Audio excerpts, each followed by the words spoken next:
Okay, so pretty much all contracts would have a clause on contractors' performance. So, under the broad umbrella of contractors' responsibilities or contractors' performance or contractors' obligations, or the duties of contractors or service provider or supplier, there will be a very, very broad umbrella that says that you must carry out and complete the work or provide all the services as defined by some contract documents such as statements of work, specifications, and bills of quantity. So that is very common. So it means that contractor must ensure, I'm going to use the word contractor here very broadly, as in they are just the people who are at the end of delivery, and supervisor, the work supervisor will be covering things like SO, residence engineer, clerks of works, and contractors, SO representatives, an architect and engineer. So that is under the broad category. So employer and client, I will use interchangeably because some form would say employer, some form would say client. So they all means the owner of the project. So okay, let's use that terms carefully. So a contractor will execute the work in conformity with certain standards. So it's like under many of the contractor's obligation, there will be a clause that say that, the work must meet certain specified standards, certain performance level, or must comply with certain codes, like for example, CRIMA, ISO certification. These are common words that they will put in contract. Normally they won't say best engineering practice, but in the case that the standards or the specifications are not there, then of course the industry will, the normal standards that will be falling upon will be, best practices in all we call industry standards, you see. So under PW 203A, what must be to the satisfaction of the SO. Any defective and unsatisfactory work must be subjected to instruction for rectification non-conformance. So you see the relationship between practical non-conformance report with the contract itself.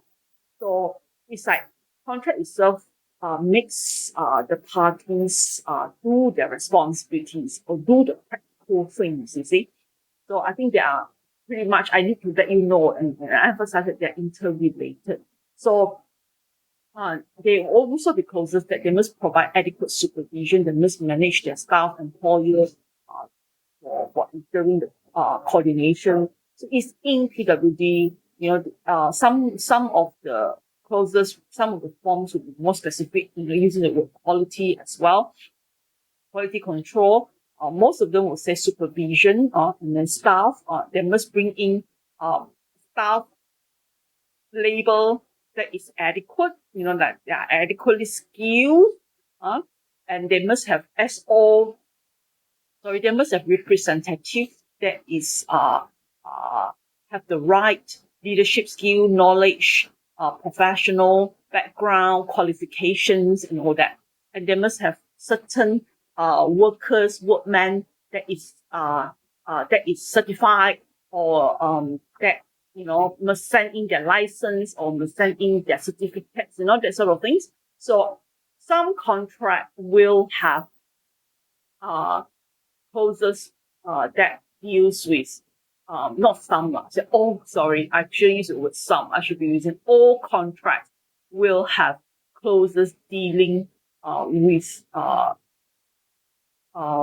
supplying or providing contractors representative that is skilled, that knows what is going on, that can look after the job, that can look after the quality aspects of the job, that have workers that is good, so this clause, usually under this particular clause, they will put things like, like supply of material, workmanship, and machineries or equipment that is to the satisfactory or to the certain specification and standards. And if not, there will always be something like, to the satisfaction of the SO or the supervisor involved. Supervisor, like I said, supervisor is going to be used as a broad category of SO, engineers, and architect.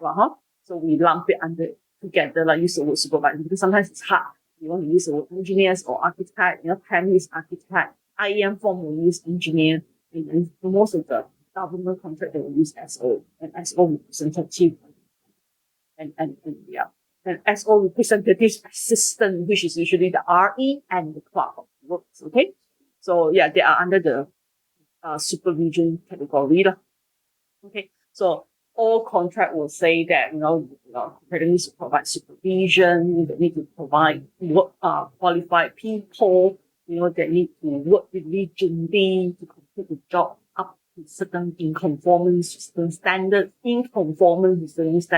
or according to certain standards or specification or drawings or any other relevant documents. Then there will also be clauses on remedies as well. Remedies means that if you don't do it, they can do what, you see?